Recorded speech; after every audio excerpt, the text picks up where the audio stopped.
I know you all have long to-do lists, but I hate wasting time so much that I have a to-don't list. Don't scroll on social media, don't check my phone in bed, and don't turn on the TV unless I already know what I want to watch. But last year, I found myself breaking all of those rules. I was staying up way past midnight, doom scrolling, playing endless games of online Scrabble, and binging entire seasons of TV shows that weren't even good. The next morning, I'd wake up in a daze and swear, tonight, in bed by 10. But it kept happening night after night for weeks. What was I thinking? As an organizational psychologist, I have spent my whole career studying motivation. So it really bothers me when I can't explain my own behavior. I wasn't depressed. I still had hope. Wasn't burned out. Had energy. Wasn't lonely. I was with my family. I just felt a little bit aimless and a little bit joyless. Eventually, I remembered there's a name for that feeling: languishing. Languishing is a sense of emptiness, stagnation, and ennui. It was coined by a sociologist, Corey Keyes, and immortalized by a philosopher, Mariah Carey.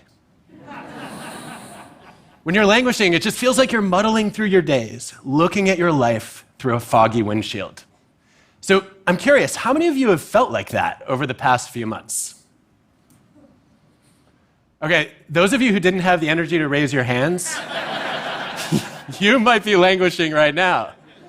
And you over here who didn't laugh, you're definitely languishing. Strangely enough,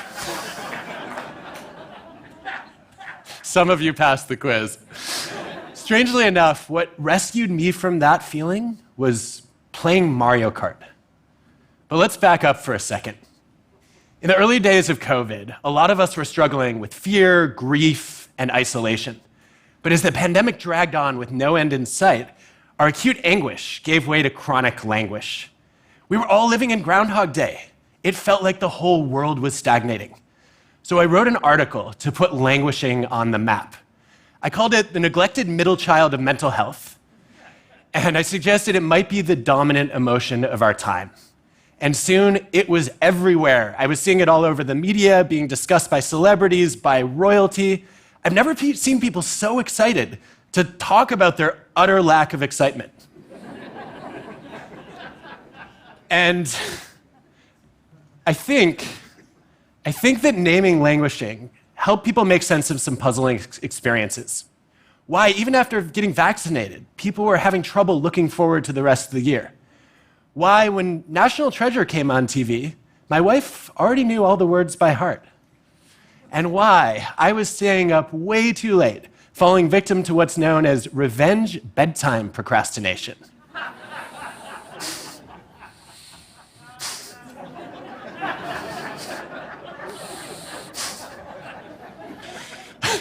We were looking for bliss in a blah day and purpose in a perpetual pandemic.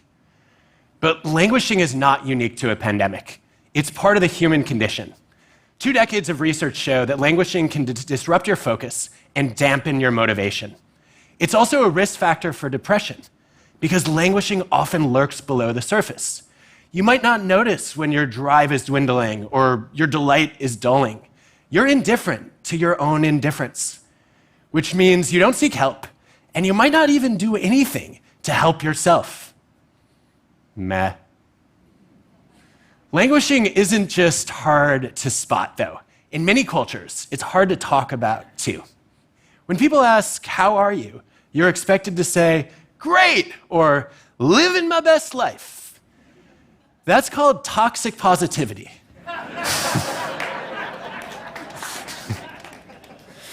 It's the pressure that we face to be optimistic and upbeat at all times.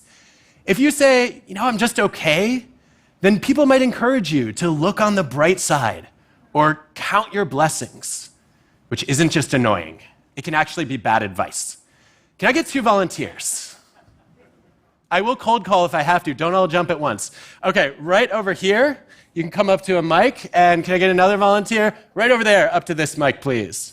Round of applause for our 2 volunteers. Hi, what's your name? Martin. Martin, thank you. Can you tell us 3 good things about your life, please? I'm married, and I'm healthy, and I'm happy. All right, I'm glad the marriage came in first. Well done. Okay, over here, what's your name? Lee. Lee, can you tell us 42 good things about your life? My cat, Titchy-Poo. My dog, Enzo. My wife, Jazz. Third, behind the dog and the cat. Well played. My children, India and Walter. Manchester United Football Club. My friends, Ted. Ted coming in a ringing eighth. Okay. Ted is very high. Ted is very high. The poetry of C.S. Lewis, E.E. Cummings, Dylan Thomas. Do you want to name all the poets you've ever heard of? W.H. Jordan, W.B. Yeats. All right, Lee, John thank Donne. you. We're going to pause you there. Round of applause. Thank you both. So for a long time, I assumed that people in Lee's position were going to be happier than Martin. But when I ran the experiment, I found the exact opposite. That people who are randomly assigned to count more blessings are actually, on average, less happy because you start to run out of things to be optimistic about. And if you don't know that many poets, right, the harder it is to find good things about your life, the more you feel like, well, maybe my life isn't that good. In the early days of the pandemic, researchers found that the best predictor of well-being was not optimism. It was flow. Flow is that feeling of being in the zone, coined by the psychologist Mihai Csikszentmihalyi. It's that state of total absorption in an activity. For you, it might be cooking or running or gardening, where you lose track of time and you might even lose your sense of self. Flow is the appeal of a Netflix binge, because you get transported into a different world and immersed in a story. But binging is a temporary escape from languishing, not a cure. At best, it leaves you with a bunch of asymmetric relationships. You might love hanging out with your friends Chandler, Arya, Dwight, Buffy anyone? Joe Exotic, Peppa Pig, but they don't know you exist. Binging is passive engagement in a fictional world. Peak flow depends on active participation in the real world, which is why I was so surprised to find my flow while driving a cartoon car in a Nintendo game. When the pandemic first started, all three of our kids were home in online school, and that lasted for a full year. It was not easy. One day, we found this on our 6-year-old's report card.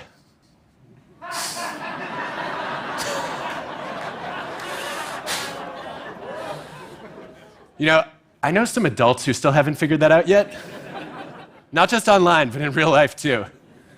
So I guess we had that to celebrate.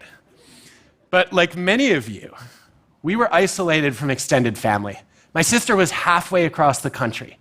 And one day, we were reminiscing about how much we loved playing Mario Kart as we were kids. And she said, well, we could all play together online now. Why don't we start a family game? And soon we were playing every day with a video call running at the same time.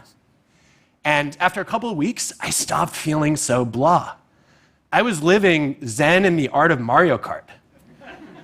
And in the morning, our kids were waking up asking what time we would play. They were excited.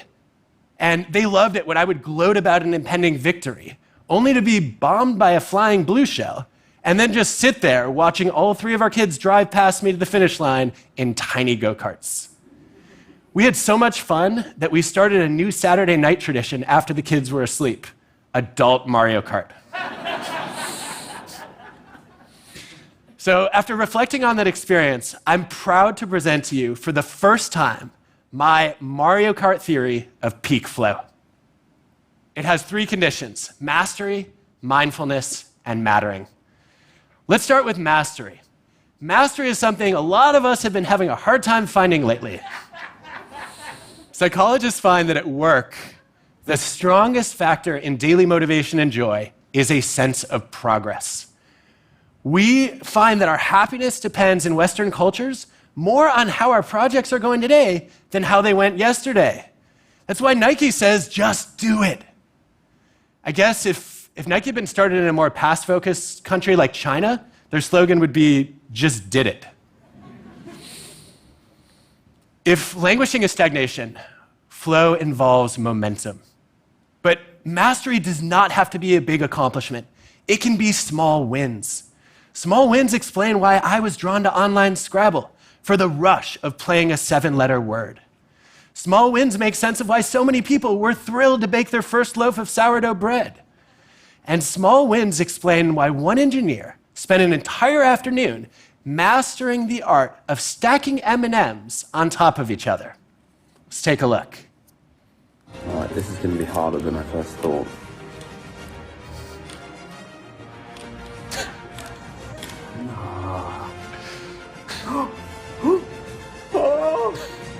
Five M&Ms! Turns out that was a world record. That kind of mastery depends on a second condition for flow: mindfulness, focusing your full attention on a single task. Not something a lot of us are doing that much these days.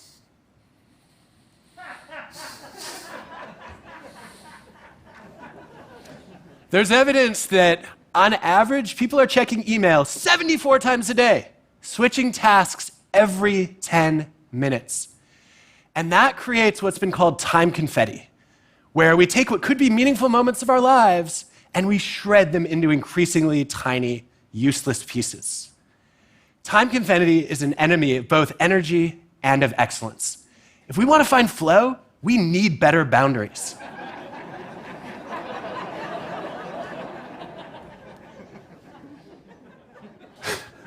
When I think about boundaries, I think of an experiment by organizational scholar Leslie Perlow. She went to a Fortune 500 company and she tested a quiet time policy: no interruptions 3 mornings a week before noon. On average, engineers spiked in productivity. 47% of them were more productive than usual. But the best part is that when the company made quiet time official policy, they had 65% above average productivity. I don't think there's anything magical about Tuesday, Thursday, Friday before noon. The lesson here is that we need to treat uninterrupted blocks of time as treasures to guard. Now, mastery and mindfulness will get you to flow. But there's a third condition that turns it into a peak experience: mattering. Knowing that you make a difference to other people. Early in my career, I was studying fundraising callers who were trying to bring in alumni donations to a university. And I knew they were languishing when I saw this sign posted on their wall.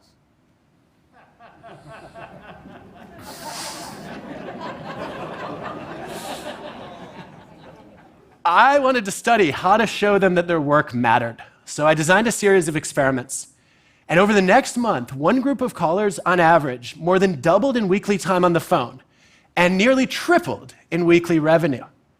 What moved the needle was randomly assigning them to meet one student whose scholarship had been funded by their work.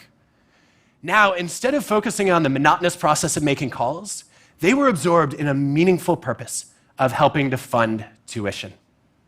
So think about the people who would be worse off if your job didn't exist. Those are the people who make your work matter.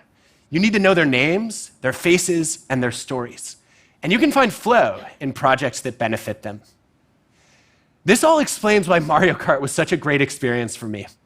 It gave me a feeling of mastery, the sweet satisfaction of a perfectly placed banana peel for my sister to slip on. It required mindfulness too. My brother-in-law was the best player. Beating him demanded total concentration, especially when my kids were ganging up with him against me. And it wasn't just a game, it mattered. Over the past year, we've all felt helpless in one way or another. I felt helpless to fix COVID. I couldn't even do that much to make online school better, and I'm a teacher. But in Mario Kart, I felt helpful. I was able to give my kids something to look forward to when we couldn't go anywhere. I was able to keep my family close when we were far apart. We normally think of flow as an individual experience, but playing Nintendo, we were all immersed together. And although we don't play daily anymore, I feel closer to my sister and my brother-in-law than I ever have before. I learned that love is not the frequency of communication. It's the depth of connection. I also realized that the antidote to languishing does not have to be something productive. It can be something joyful. Our peak moments of flow are having fun with the people we love, which is now a daily task on my to-do list. So what's your version of Mario Kart? Where do you find mastery and mindfulness with the people who matter to you? I think we need to rethink our understanding of mental health and well-being. Not depressed doesn't mean you're not struggling. Not burned out doesn't mean you're fired up. When someone says, "How are you?" it's okay to say, "Honestly, I'm languishing." Or if you can only muster one syllable, meh. And when you're ready, you can start finding the flow that lights a path out of the void. Thank you.